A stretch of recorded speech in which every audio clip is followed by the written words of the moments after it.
et labora, prayer and work, prayer and study, the vision of the profound institution, St. Benedict School of Novaliches Incorporated. In the busy street of Congressional Road, the school had been bustling since its foundation in 1997 by educators Mr. Emmanuel C. Fabella, Mrs. Loreto E. Fabella, and Miss Luz Viminda C. Fabella. Their joint efforts and experiences as administrators and teachers from exclusive schools set in motion a reputation for SBSN as a growing school pursuing quality education, one that focuses on the intellectual, moral, and spiritual development of the student. I'm Luz Viminda C. Fabella.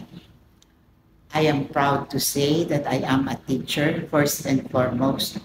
Being president of the school, St. Benedict School of Novaliches, is only secondary to me. My father also was a teacher, and he was teaching in the public sector at first. That's how he met my mother here in Novaliches, because he was teaching here. But fortunately, he was taken in by the Christian Brothers, LaSalle, no? So he taught there. And I grew up in a teaching environment. That is why perhaps even Mr. Fabella, Emmanuel, also landed in the teaching position, as I did.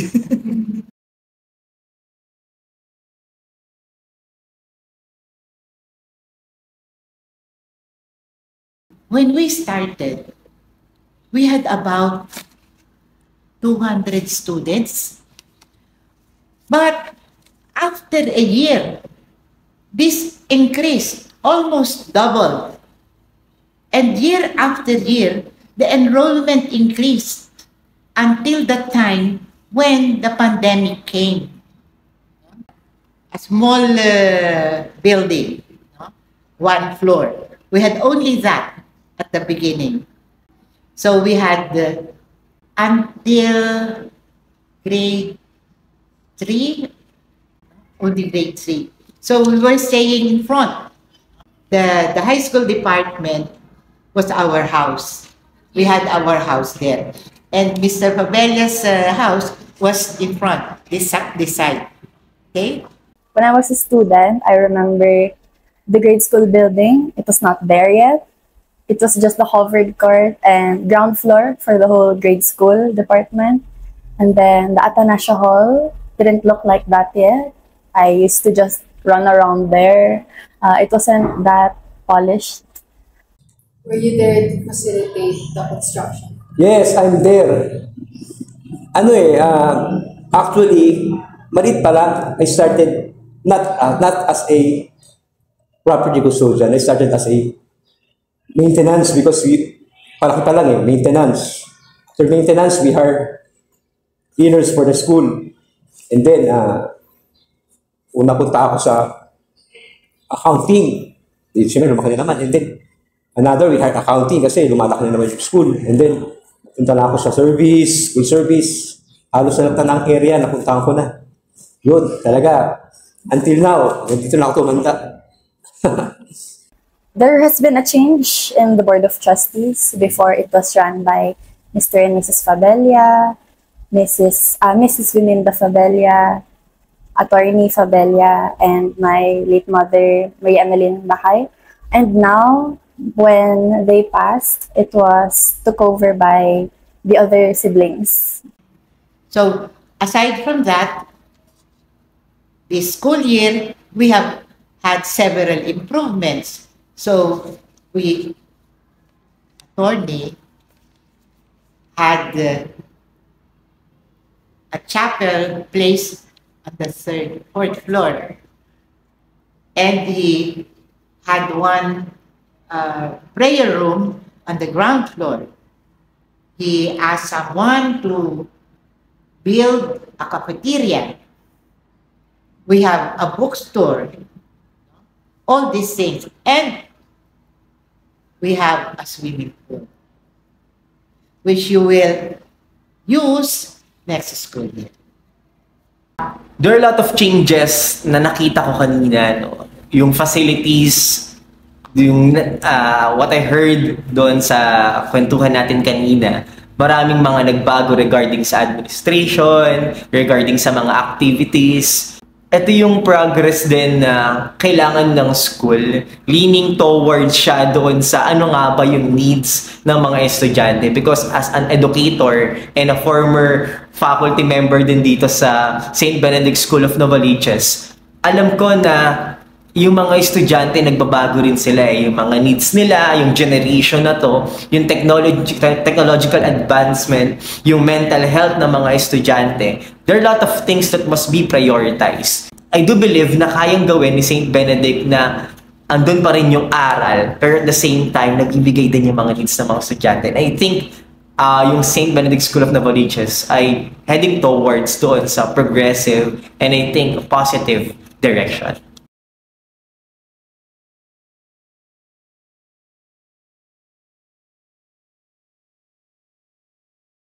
Definitely, I'm saying it's looking that it's growing into a more positive direction. The school is becoming more open to extracurricular activities. It's becoming able to accommodate more students as well because of the renovations and building of new classrooms compared to how it looked like before. There are a lot of changes na nangyari in terms of the facilities. Pero masabi ko na ito yung kailangan din ng mga estudyante for the security purposes and of course yung mga needs din in terms of the technology.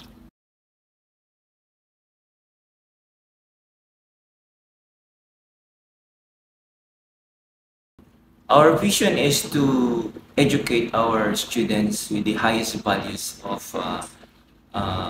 ora et labora, meaning to say prayer and work. So as a Christian, we need to develop in ourselves what we call a living example of how to be a truly Christian, which is whenever we do, we look at the fruits of our hands, we bring back to God. We placed ourselves, our whole life to teaching. That is why we wanted St. Benedict to be of help to the community. So we were focused on that. First and foremost, as a discipline coordinator, of course, we have to stick to what is written in the student handbook because these are the rules that is stipulated by the school for us to be aligned with its mission and vision. Okay? And at the same time, what are the values that we need to do? First, like our model Saint Benedict, who is a mystic before, way back from the early centuries of his time, obedience and discipline. When you say obedience, you have to follow the rules. Not only to follow the rules, you have to be intellectually aware of what are the rules that you have to follow.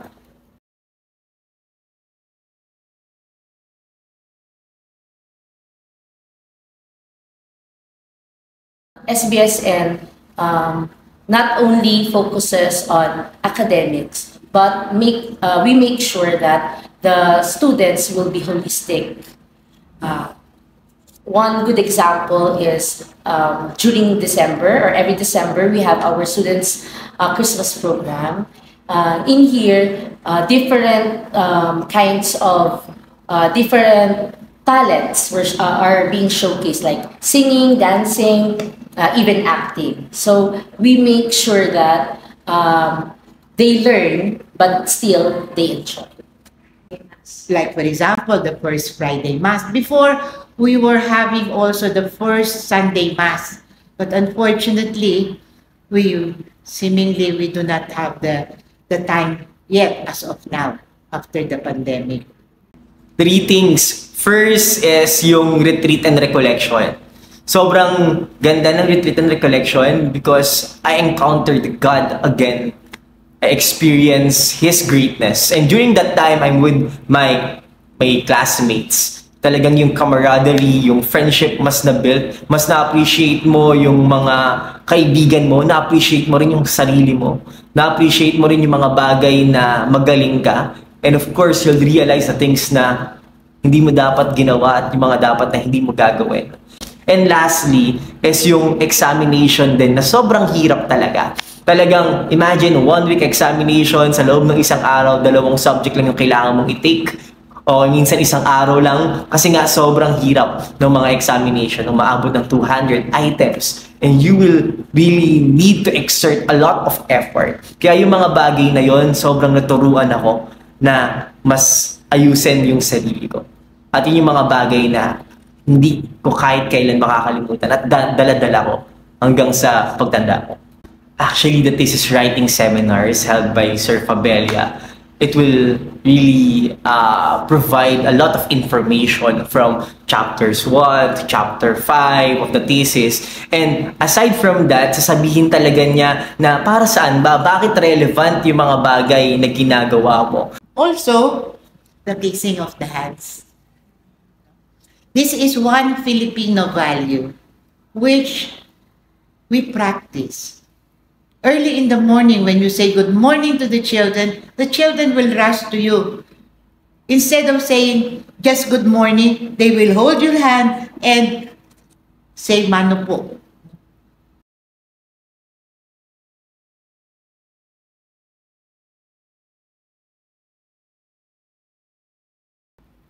Mr. Fabella, you know Mr. Fabella, studied in De La Salle University from the grade school until college. So you can just imagine all the values of these schools have been imbibed in ourselves.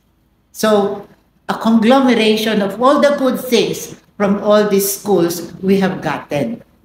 Napakabuti nilang tao. That's why, isa yon sa mga reason kung bakit minahal ko rin ang pagtuturo. Lalo na sa school na. I remember, kasi alam ni Sir na I am not a Catholic. So, single pa ako noon. Sabi ni Mr. Fabella, kailan ka po mag-aasawa? Sabi niya doon, Sir, darating din po tayo dyan. Then, he volunteered na maging ninong ko daw siya. Sabi niya gano'n, kunin mo akong ninong pag inasal ka. And then, dumating na nga yung time na I want to settle. And then, pinuntahan ko si Sir. I chose him as my godparent. During that time, every time na magtuturo si Sir Fabella, talagang mapapakinig ka. Yun lang yun. Yung tipong once na nagbumukas yung bibig ni Sir Fabella, kailangan mo nang makinig. He's really an intimidating person. But that's one of his, I guess, as a mentor, as a teacher, he really wants his students to be disciplined. And that's what I got from him. And all of the students during my time, I believe. There's one time na nandun ako sa retreat. Kasama ko siya. At nagkikwentuhan lang kami doon. Yung pinagkikwentuhan namin, puro kalokohan lang. Puro kung paano siya nung kabataan niya, kung paano siya nanliligaw, kung ano yung mga bagay na ginagawa niya. Doon mo makikita na outside teaching is sobrang mapagmahal na tao. At kwelang tao rin si Sir Fabella. But inside the classroom, andun yung respeto. At andun din yung firmness niya regarding dun sa tinuturo niya.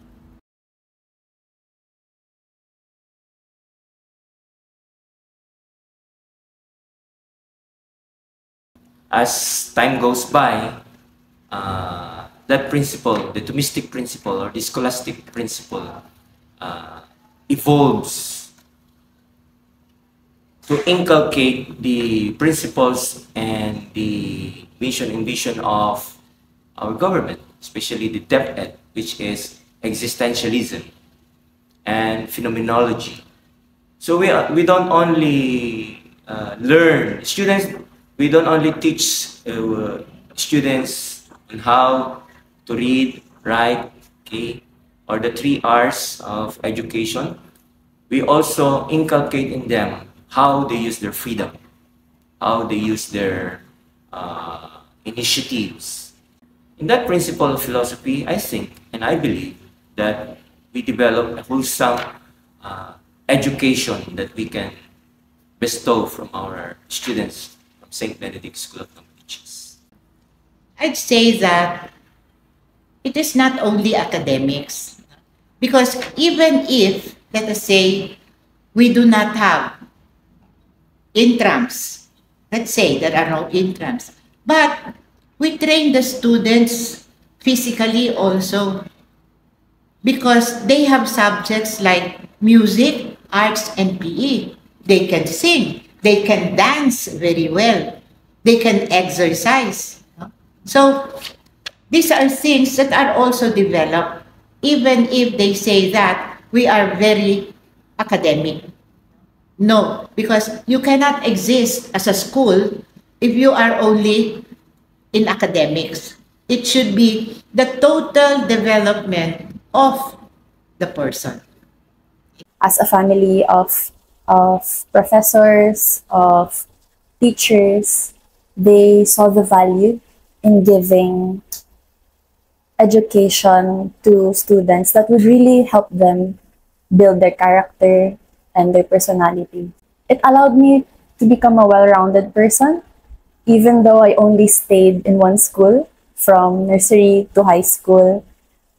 The people that I got to meet there, new students, new teachers, old teachers, and the progression of school activities.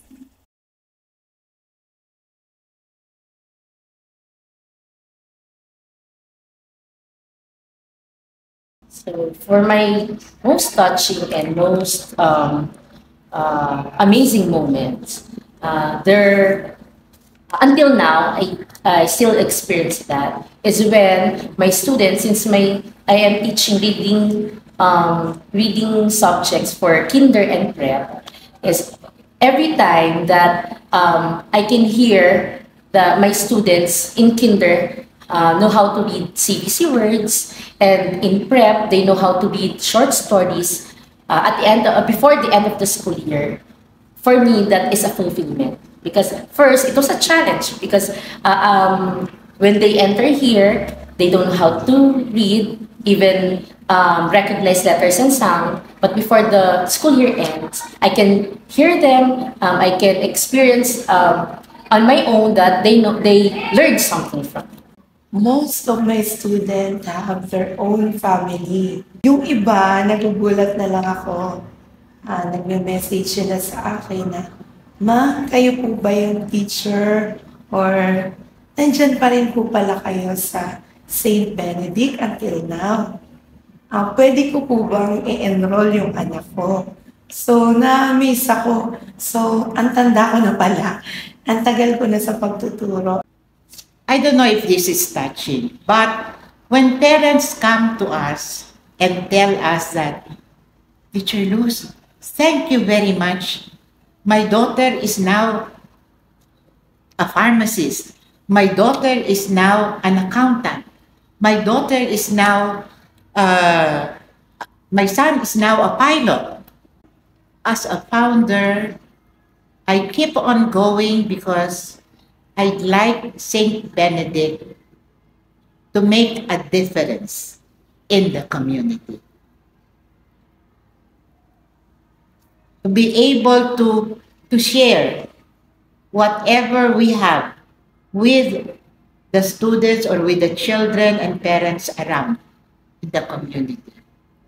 That is what makes us going. Emmanuel, myself, Teacher Lynn. Napakahirap magturo. Totoo yun, hindi madaling magturo, lalo na kapag mga bata ang tinuturuan natin. There were times na gusto mo nang give up, lalo na yung binigay mo na yung best mo, tapos makikita mo, ang hirap turuan ng bata. Hindi lahat madali. Merong fast learner, may encounter ka talaga na mga slow learner. There were times na gusto mo na, itutuloy ko pa ba to? Gusto ko nang give up kasi Teacher ako, pero sa tingin mo hindi sila natututo. Pero hindi, teacher ka. You're the second mother to them. Kaya hindi ka dapat give up. The only legacy that I want to share is the word learning. Parang napakalawak, di ba? Learning. Hindi lang dapat sa school tayo natututo. Not only in academic, but as a whole. Saan man tayo mapunta, dapat kailangan meron tayong matutunan. I want to share that teaching is not just a subject, but merely if you are a teacher with passion and you are ready to help and guide the students to learn, and you'll be given a chance to mold the students for them to love learning.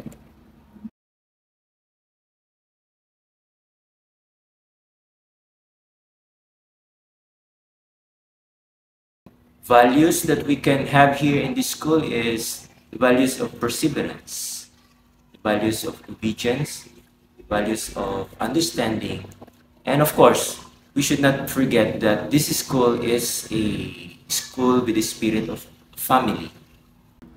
Regarding the values and the skills that I learned from this school, number one siguro, pag-usapan muna natin yung skills. Literal, I learned a lot in terms of yung study habit. Kahit hindi talaga ako mahilig mag-aral, mapaforce ka talaga, you will be forced to study. Literally, bumabagsak yung mga grades mo, mahihirapan ka, ang daming mga sleepless nights. Tapos, kailangan mo talaga na makarecover doon kailangan mong mag-focus sa iba pang mga subjects. And aside from that, siguro yung values, yung pagmamahal din sa education, then na binigay ng pamilya, and lastly yung ora et labora, pray and work talaga. Kailangan mo talaga na magdasal, kailangan mo talaga na trabahuhin yun, because there are times na as an individual, as a person, hindi mo na talaga siya kaya na kailangan mo talagang humingi ng tulong sa Diyos. And tinuturuan tayo ng St. Benedict School of Novaliches na kailangan mong ipasok yung Diyos sa lahat ng mga bagay na ginagawa. And paano ko siya na-apply? Dahil nga andun yung perseverance, grit, and resilience. Every time na may mga task na sobrang hirap, matututunan mo talaga siya na labanan. And every time, regarding sa mga bagay na natutunan ko, nung lumabas ako ng St. Benedict School of Novaliches, naging madali na lang sa akin halos lahat ng mga tasks, simply because I was trained to do things talaga na sobrang effort ng ginagawa namin.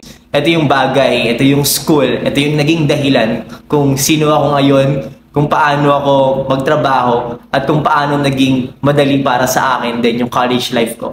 Kaya pasalamat ko yun sa St. Benedict. One thing that I can say that the school taught me is about discipline. So I was able to use that in my college days, even up until in my line of work. Discipline would really help you to start working on a goal, go through it even during the bad times, and then endure it, and then push through, and then until achieving it. And then hard work as well, because I'm goal-oriented, I'm an ambitious person. So those two, being disciplined and hardworking, those two will take you to where you want to be. You just really have to put in the work.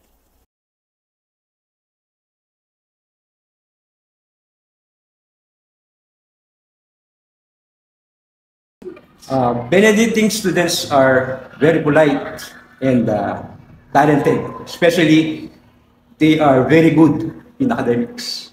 The timeless Benedictine student can really excel kahit saan mo sila ilagay. Kahit anong field man yan, makikita mo yung tatak Benedictine, ora et labora, na kapag nagbigay talaga sila ng best, literal best, and even the bare minimum can still be appreciated.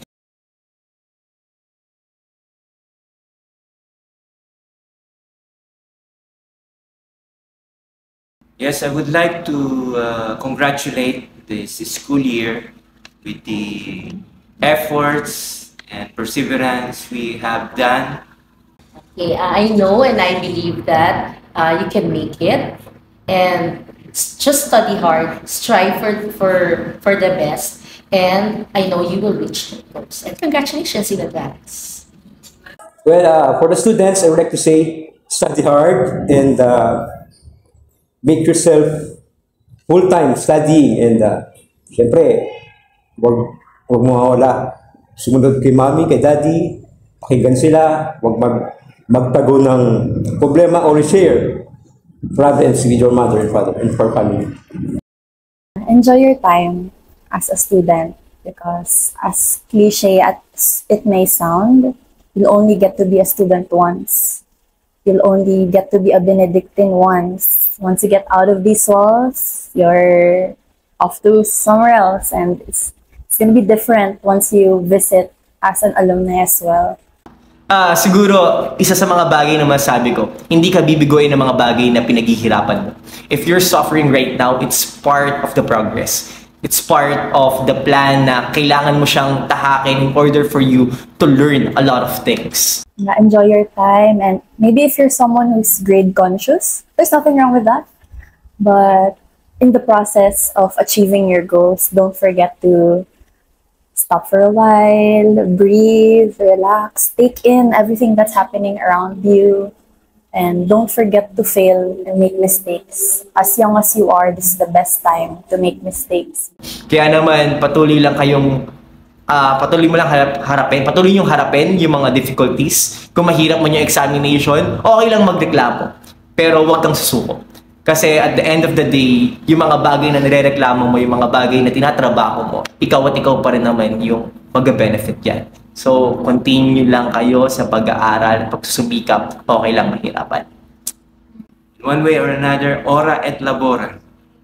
If you strive here, if you find hard, or we make hard for you, it's because it's the only way we know that we can prepare you for a better future. Salamat sa kanila. At salamat dahil meron tayong estudyante. Kaya merong naging teacher. At naniniwala ako na ang teacher ay napakahalagang profession. Kasi may kasabihan nga tayo, walang engineer, walang doctor, kung walang teacher. I just want the children, St. Benedict, the students, the employees, to be simple and humble. And thank the Lord for all the blessings and the guidance that He has given the school and all its employees, parents, and students. The students should learn how to live what they study, what they have learned. It is not just memorizing things. What is more important is to be able to apply all the things that they have learned in school. It's not only memorizing all the theories that they have in their books, but to be able to apply the most essential things in life.